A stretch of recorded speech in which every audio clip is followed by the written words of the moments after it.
सभी को मेरा नमस्कार।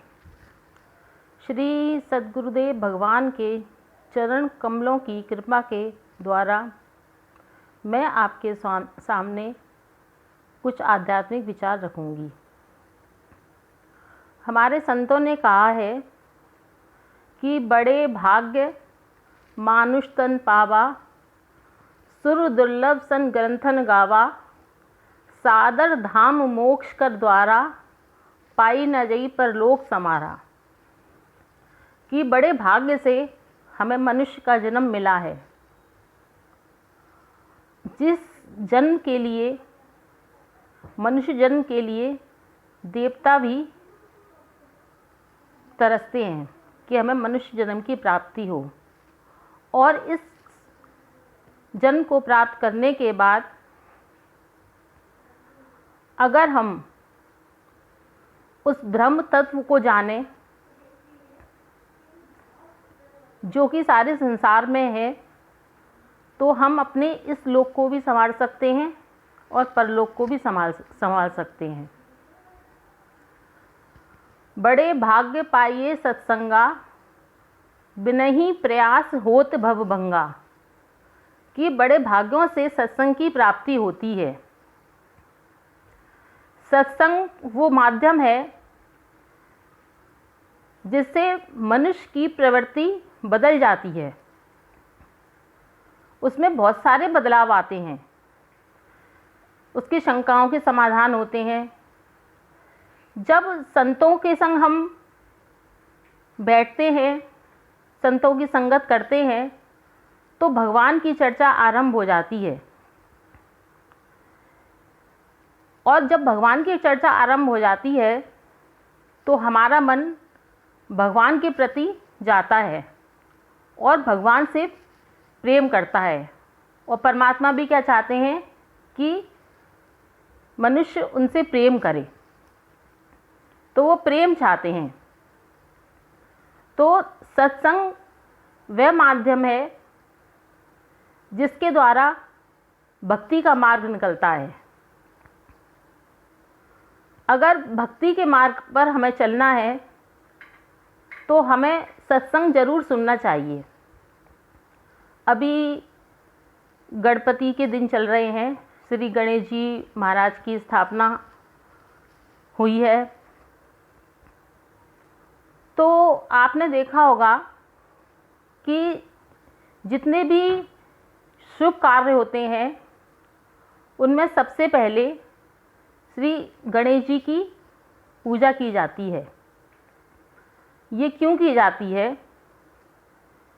कि महिमा जास जान गण राउ, प्रथम पूजियति नाम प्रभाऊ। कि गणेश जी ने नाम की महिमा को जाना।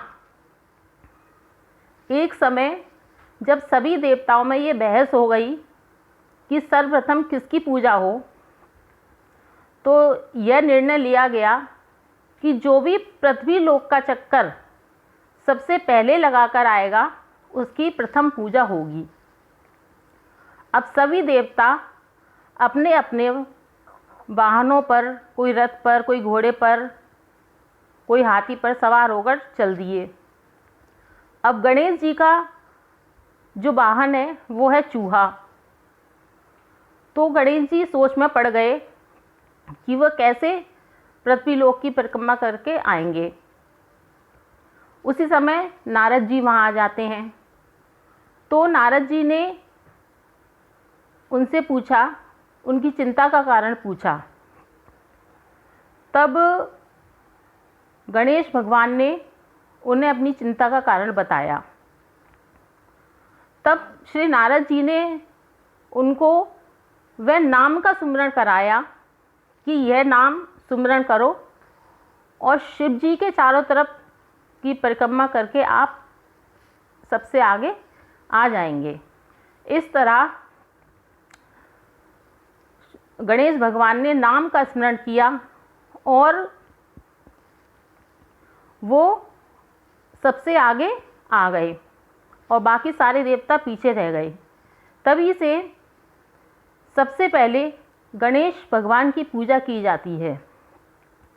अब यहाँ पर विचार करने वाली बात यह है कि वह नाम कौन सा है। तो हमारे संतों ने कहा है कि कोटि नाम संसार में ताते मुक्ति न होई, आदि नाम जो गुप्त जप पूछे बिरला कोई।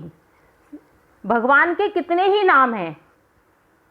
हम राम कहते हैं, राम का मतलब है कि सब में रमण कर रहा है।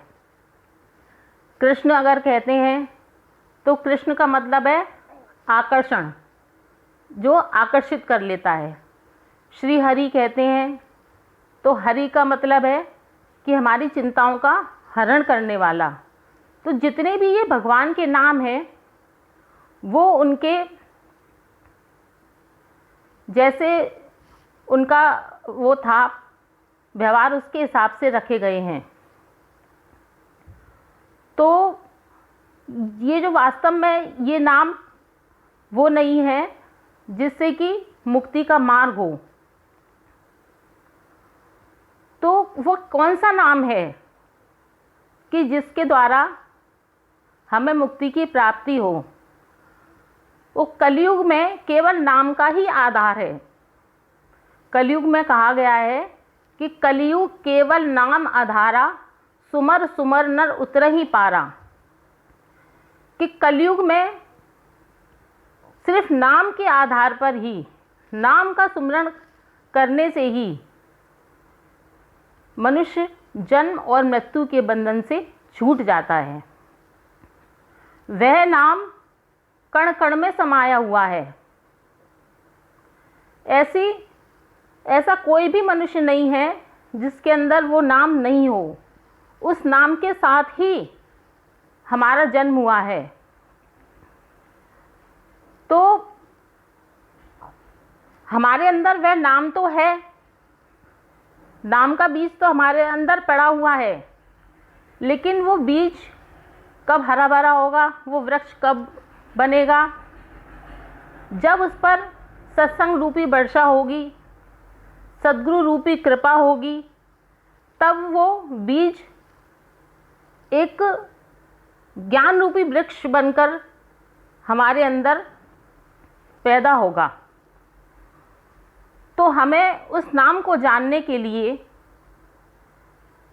एक ज्ञानी महापुरुष की आवश्यकता है, जो हमें यह बता सके कि कैसे उस नाम का सुमिरन हो। और वह नाम हर समय हमारे अंदर चलता रहता है, लेकिन हमें मालूम नहीं है। वह तब पता चलेगा तब हम किसी की शरण में जाएंगे। जब तक हम किसी महापुरुष की शरण में नहीं जाएंगे, हम उस नाम का बोध नहीं करेंगे। गुरु नानक देव जी ने भी कहा है कि आप जपे औरों को जपावे, नानक निश्चय मुक्ति पावे। कि जो खुद भी उसका स्मरण करता है और दूसरों को उसके सुमिरन करने के लिए कहता है, वह निश्चित रूप से ही इस भवसागर से पार हो जाता है। तो आइए हम ऐसे नाम की खोज करें और अपना कल्याण करें। इसी के साथ मैं ममता वर्मा यह वीडियो यहीं समाप्त करती हूँ। सबको मेरा धन्यवाद। इसको ज़्यादा से ज़्यादा लाइक करें, सब्सक्राइब करें और शेयर करें।